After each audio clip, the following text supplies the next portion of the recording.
الحمد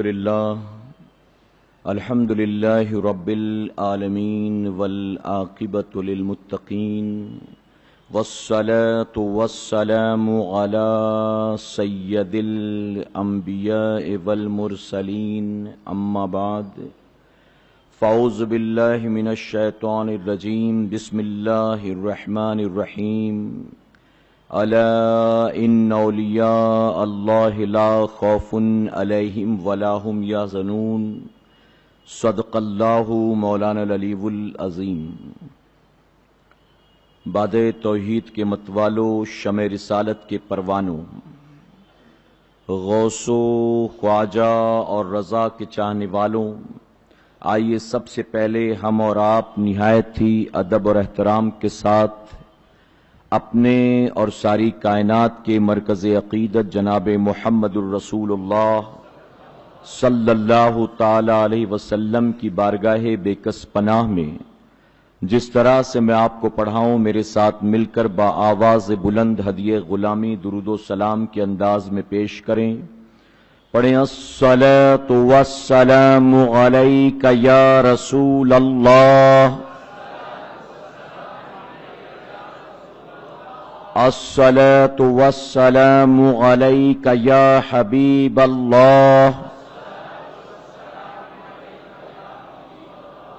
الصلاۃ والسلام علیک یا نبی اللہ وعلی آلک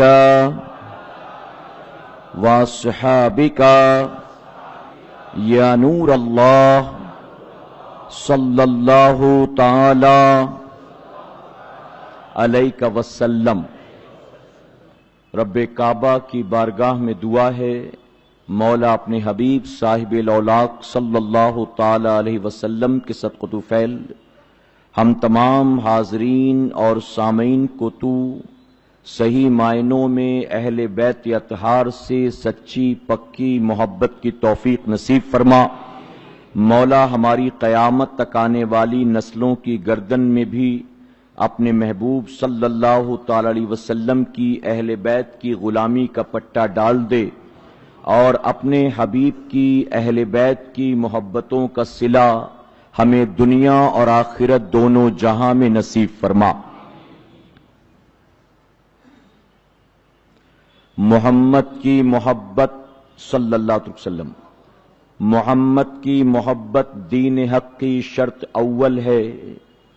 محمد کی محبت صلی اللہ علیہ وسلم دین حق کی شرط اول ہے، اسی میں ہو اگر خامی تو سب کچھ نامکمل ہے۔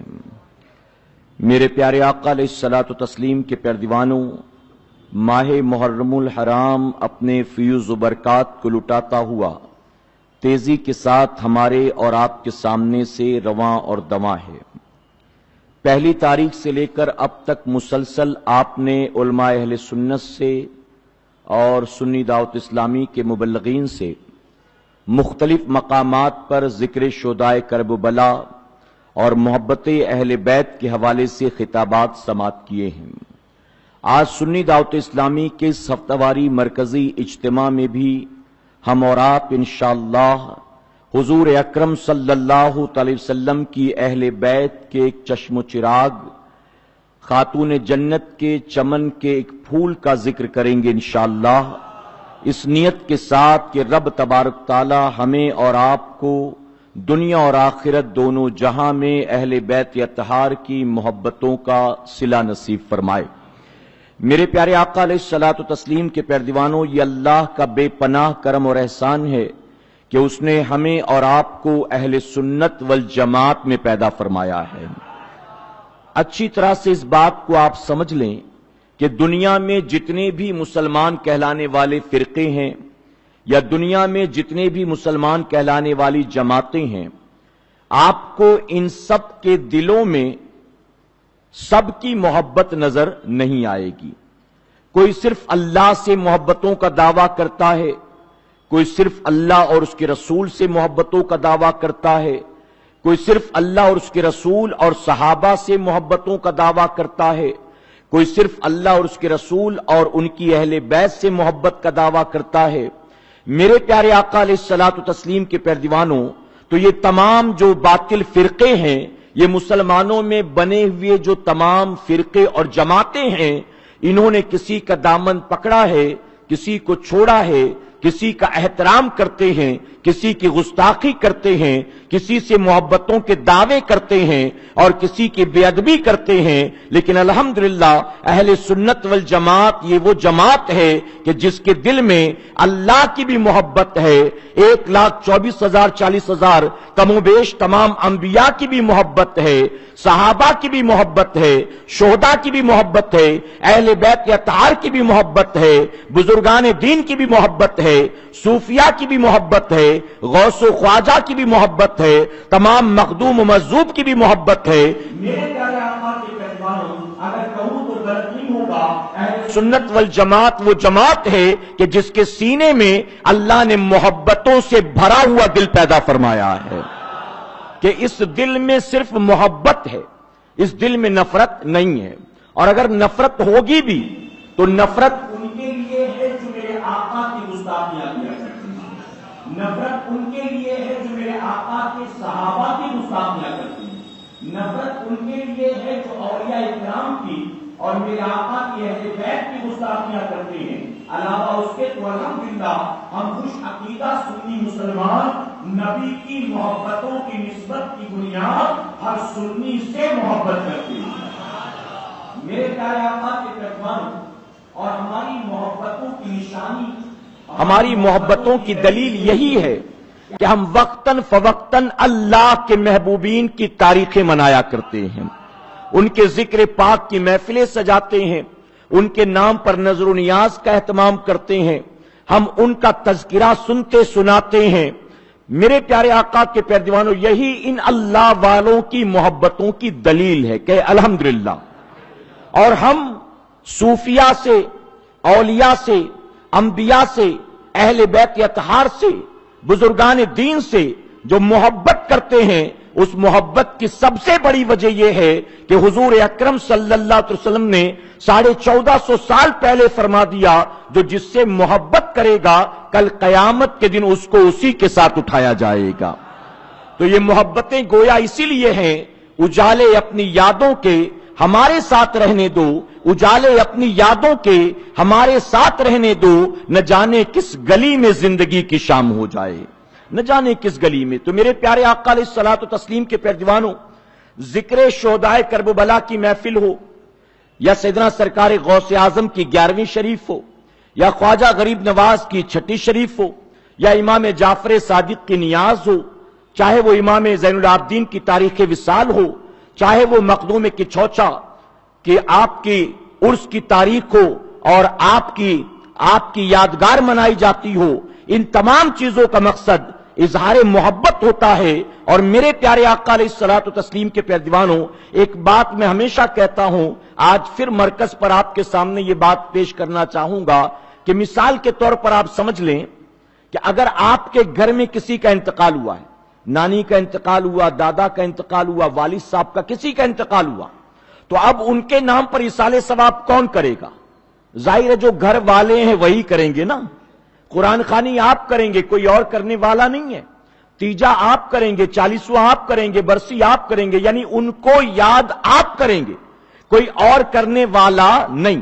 تو اہل سنت والجماعت کے لوگ جو یہ اولیاء اکرام کی تاریخیں سال بھر مناتے رہتے ہیں، ان کی محفلیں جو ان کی یاد میں سجاتے رہتے ہیں، ان کے نام پر جو نظر و نیاز کرتے ہیں، کبھی سبیل ہے، کبھی کھچڑا ہے، کبھی شربت ہے، کبھی محفل ہے، کبھی قرآن خوانی ہے، کبھی نظر و نیاز، کبھی فاتحہ، تو ہم جو یہ سب کچھ کرتے ہیں تو اس کی وجہ یہ ہے اللہ تبارک و تعالیٰ کا بے پناہ کرم اور احسان ہے کہ شروع سے لے کر اب تک جتنے اولیاء آئے ہیں اللہ نے وہ سارے ولی اسی جماعت میں پیدا فرمایا ہے۔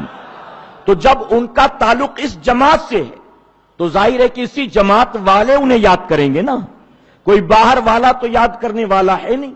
میرے پیارے آقا علیہ الصلوۃ والتسلیم کے پیروانوں، تو الحمدللہ ہم اپنے مقدر پر ناز کرتے ہیں کہ اللہ نے ہمیں اس جماعت میں پیدا کیا جس جماعت میں غوث و خواجہ تشریف لائے ہیں، جس جماعت میں وارث پاک صابر کلیری آئے ہیں، جس جماعت میں صوفی حمیدالدین ناگوری اور بابا فرید گنج شکر آئے ہیں، جس جماعت میں مخدوم ماہمی اور مخدوم کچوچا تشریف لائے ہیں۔ تو ہمارا تعلق الحمدللہ اسی اہل سنت والجماعت سے ہے کہ الحمدللہ۔ میرے پیارے آقا علیہ الصلوۃ والتسلیم کے پیروانوں، اس ماہ مبارک میں جنگ کربلا واقع ہوئی۔ ہم نے اور آپ نے اپنی اپنی حیثیت اور شعور کے مطابق شہدائے کربلا کی بارگاہ میں خراج عقیدت پیش کیا۔ اس کے بعد امام زین العابدین رضی اللہ عنہ کی تاریخ وصال، جو امام عالی مقام کے بیٹے ہیں، وہ بھی اسی ماہ مبارک میں ہمارے اور آپ کے سامنے سے رخصت ہوئی۔ 28 محرم الحرام یہ تاریخ وصال ہے مخدوم کچوچا سید مخدوم اشرف جہانگیر سمنانی رحمت اللہ تعالی کی۔ تو آج کے سنی دعوت اسلامی کے سفتواری اجتماع میں انشاءاللہ ہم اور آپ ان کا ذکر کریں گے، اس نیت کے ساتھ کہ اللہ تبارک تعالی کل قیامت کے دن ہم گناہگاروں کو اپنے ان محبوبین کے قدموں میں جگہ نصیب فرمائے۔ مخدوم کچوچا رحمت اللہ تعالی کون ہیں؟ میرے پیارے آقا علیہ الصلوۃ والتسلیم کے پیروانوں، اگر حسب نسب کا جائزہ لیا جائے تو آپ حسینی سید ہیں، یعنی امام عالی مقام امام حسین رضی اللہ عنہ کی آل میں سے آپ ہیں، امام زین العابدین کی آل میں سے آپ ہیں۔ اسی طرح فرمایا گیا کہ ایران، ملک ایران میں ایک ریاست ہے خراسان، خراسان میں ایک شہر تھا سمنان، اس کے بادشاہ تھے سید ابراہیم رحمت اللہ تعالی، سید ابراہیم رحمت اللہ تعالی۔ آپ حسینی سید ہیں۔ اللہ تبارک تعالیٰ نے آپ کو 3 بیٹیاں دی، بعض روایتوں میں 2 بیٹیاں آتا ہے، بعض میں 3 آتا ہے۔ آپ وقت کے بادشاہ ہیں، اور یہ بادشاہت خاندانی چلی آ رہی ہے، یعنی آل رسول تو ہیں لیکن ساتھ ہی ساتھ اللہ نے آپ کو بادشاہت بھی عطا فرمایا ہے۔ تو حضرت سید ابراہیم رحمت اللہ تعالی آپ سمنان کے بادشاہ ہیں۔ آپ کی اہلیہ کا نام حضرت خدیجہ رحمت اللہ تعالی علیہ ہے۔ یہ دونوں وقت کے بادشاہ، راجہ اور رانی، لیکن اس کے باوجود بڑے پرہیزگار، متقی، عابد و زاہد، بڑے امن و امان کے ساتھ حکومت کر رہے ہیں، بڑے اطمینان و سکون کے ساتھ۔ اور آپ کی حکومت میں لوگ اطمینان و سکون کی زندگی گزار رہے ہیں، بڑا امن و امان ہے، کوئی بدامنی کا ماحول نہیں ہے، کوئی لڑائی جھگڑا، کسی کی حق تلفی، مار پیٹ، کچھ بھی نہیں، بہت اطمینان سے۔ اللہ تبارک تعالیٰ نے آپ کو 2 یا بعض روایتوں میں آیا 3 بیٹیاں دی، لیکن ہر وقت آپ کے دل دماغ میں یہ بات رہتی تھی کہ بیٹیاں تو اللہ نے دی، اللہ کا بڑا کرم ہے، لیکن میرا کوئی ولی عہد نہیں ہے۔ باپ دادا کی حکومت جو مجھ تک پہنچی، جسے میں نے سنبھالا، میرے بعد اس تخت و تاج کو، اس حکومت کو کون سنبھالے گا؟ ہر وقت دل و دماغ میں میاں بیوی کے یہی سوال رہتا تھا۔ فرمایا کہ 8 سال گزر گئے، دعائیں کر رہی ہیں، عبادت کر رہی ہیں، 8 سال کا عرصہ گزر گیا، لیکن آپ کے گھر کوئی اولاد نرینہ نہیں ہے، آپ کے یہاں کوئی بیٹا نہیں ہے۔ ایک رات میاں بیوی دونوں نماز تہجد ادا کر کے مصلی پر بیٹھے ہوئے نماز فجر کا انتظار کر رہے تھے۔ اچانک ان کے محل کے کمرے میں کسی کی آہٹ سنائی دی۔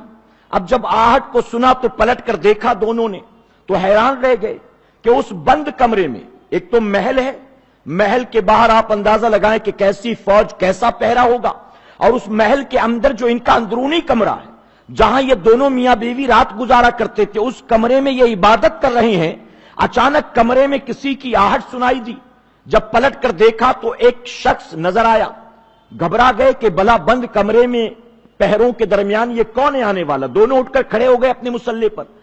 جب وہ شخص قریب آیا تو دیکھ کر حیران رہ گئے کہ آنے والا کوئی اور نہیں تھا بلکہ شہر سمنان کا ایک مجذوب تھا، جن کا نام حضرت ابراہیم رحمت اللہ تعالی تھا۔ ایک مجذوب تھے، اللہ کے ولی تھے، وہ تشریف لائے تھے۔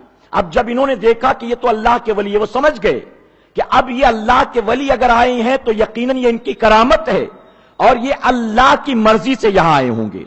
تو نہ کسی فوجی کو بلایا، نہ خدام کو بلایا، ہاتھ باندھ کر دونوں میاں بیوی کھڑے ہو گئے۔ تو مجذوب نے کہا کہ ابراہیم مانگ، کیا مانگتا ہے؟ آپ سن رہے ہیں توحید نیٹ ورک کی اسلامک آواز۔ Tauheed network international Islamic YouTube channel. بادشاہ وقت کا نام بھی ابراہیم ہے، آنے والے مجذوب کا نام بھی ابراہیم ہے۔ ابراہیم کیا مانگتا ہے؟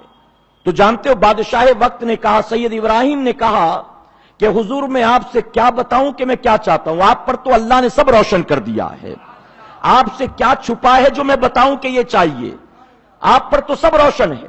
تو مجذوب نے کہا تو بیٹا چاہتا ہے نا، جا تجھ کو میں نے بیٹا دے دیا، جا تجھ کو میں نے بیٹا دے دیا۔ دونوں نے سنا، خوشی سے آنکھوں میں آنسو بھر آئے۔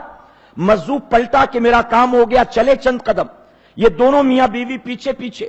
مجذوب پھر رکا کہ جو دینا تھا دے دیا، اب پیچھے کیوں آتے ہو، اب پیچھے کیوں آتے ہو؟ اور جانتے مجذوب جو ہوتے ہیں ان کا حال یہی ہوتا ہے، ہر وقت وہ محو ہوتے ہیں اللہ اس کے رسول کی محبت میں، وہ کھوئے ہوتے ہیں۔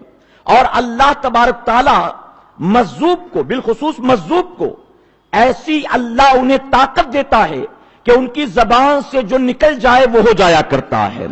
اس لیے کہا گیا، بزرگوں نے کہا، اس لیے کہا کہ مجذوب سے دور رہنا چاہیے، ان کے پاس نہ جاؤ، ان سے دور رہو۔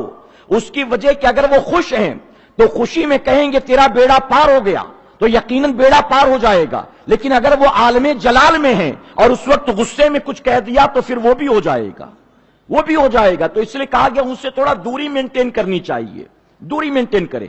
تو مجذوب نے پلٹ کر کہا کہ جو دینا تھا دے دیا، اب پیچھے کیوں آتے ہو؟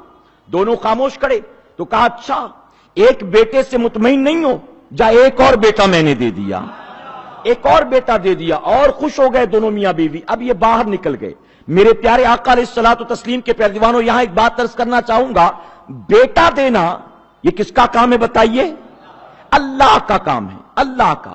اللہ تبارک و تعالی ہی اولاد دینے پر قدرت رکھتا ہے، کوئی انسان نہیں رکھتا، اور نہ ہی اللہ کے سوا کوئی اور۔ لیکن اللہ تبارک تعالی نے سید ابراہیم رحمت اللہ تعالی کو یہ اولاد جو دی ہے، یہ اولاد مجذوب ابراہیم کے ذریعے عطا فرمایا ہے۔ جیسے حضرت مریم کو خوشخبری سنائی آ کر اولاد کی، کس نے؟ جبرائیل علیہ السلام نے۔ جبرائیل ان قریب تجھے ایک میں بیٹا دوں گا، تو یہ خوشخبری سنائی جبرائیل نے، حالانکہ بیٹا دینے والا اللہ ہے، اللہ۔ اور یہی اہل سنت والجماعت کا عقیدہ ہے۔ ہم اگر مزارات اولیاء پر جاتے ہیں، وہاں جا کر مانگتے ہیں، تو اس سے مراد نہیں ہے کہ ہم یہاں مانگ رہے ہیں معاذ اللہ خدا سمجھ کر، نہیں، بلکہ ہم محبوب خدا سمجھ کر مانگتے ہیں، اللہ سمجھ کر کسی چوکٹ پر یہ سنی نہیں جاتا، اگر جاتا ہے تو ولی اللہ سمجھ کر جاتا ہے، اور ہم جا کر وہاں جب اپنی مرادیں پیش کرتے ہیں تو ہم جانتے ہیں کہ یہ تو صرف ذریعہ ہے، دینے والا حقیقت میں تو اللہ تبارک و تعالی ہے۔ اور اس پر بھی تم شرک کے فتوے لگاؤ تو لگاؤ، مشرک ہم ہیں کہ نہیں ہیں اللہ قیامت میں فیصلہ فرمائے گا، تمہارے کہہ دینے سے ہم مشرک ہونے والے نہیں ہیں۔ تو مجذوب نے کہا جا، دو بیٹے دیے اور وہاں سے رخصت ہو گئے۔ روایتوں میں آتا اسی رات حضور اکرم صلی اللہ علیہ وسلم خواب میں تشریف لائے، اور میرے آقا صلی اللہ علیہ وسلم نے خواب میں تشریف لا کر اولاد نرینہ کی بشارت دی، خوشخبری دی کہ ابراہیم عنقریب تیرے گھر بیٹا پیدا ہوگا۔ اور صرف اسی کی خوشخبری نہیں دی، بلکہ آقا نے فرما دیا ابراہیم اس بیٹے کا نام تو اشرف رکھنا، یعنی نام بھی بتا دیا۔ فرمایا گیا وقت گزرا، آپ کے گھر بچے کی ولادت ہوئی، 707 ہجری میں بیٹا پیدا ہوا، بیٹے کی ولادت ہوئی۔ نام پہلے سے میرے آقا نے طے کر دیا تھا، چونکہ سید زادے تھے، نام آقا نے اشرف کہا، اس لیے سید اشرف آپ کا نام رکھ دیا گیا، اور سمنان سے آپ کا تعلق تھا، اس لیے سید اشرف سمنانی کے نام سے آپ کو جانا جانے لگا۔ فرمایا کہ 4 سال 4 مہینے 4 دن کی جب آپ کی عمر ہوئی تو آپ کی بسم اللہ خوانی کی گئی، یعنی قرآن شریف اس وقت شروع کیا گیا۔ 4 سال 4 مہینے 4 دن میں بسم اللہ خوانی کی گئی۔ میرے پیارے آقا کے پیارے دیوانوں، آج تو بسم اللہ خوانی کی رسم جو ہے بالکل ختم ہو چکی ہے، حالانکہ پہلے لوگ اس کو بہت اہتمام کے ساتھ منایا کرتے تھے، بہت اہتمام کے ساتھ۔ اور یہ ایسے دن بسم اللہ خوانی ہو، قرآن شریف ختم ہو، ایسے دن کو باقاعدہ منانا چاہیے تاکہ بچوں کو وہ دن یاد رہیں اور وہ اپنے ماں باپ کے بعد اپنی اولاد کے بھی ان دنوں کو سیلیبریٹ کریں۔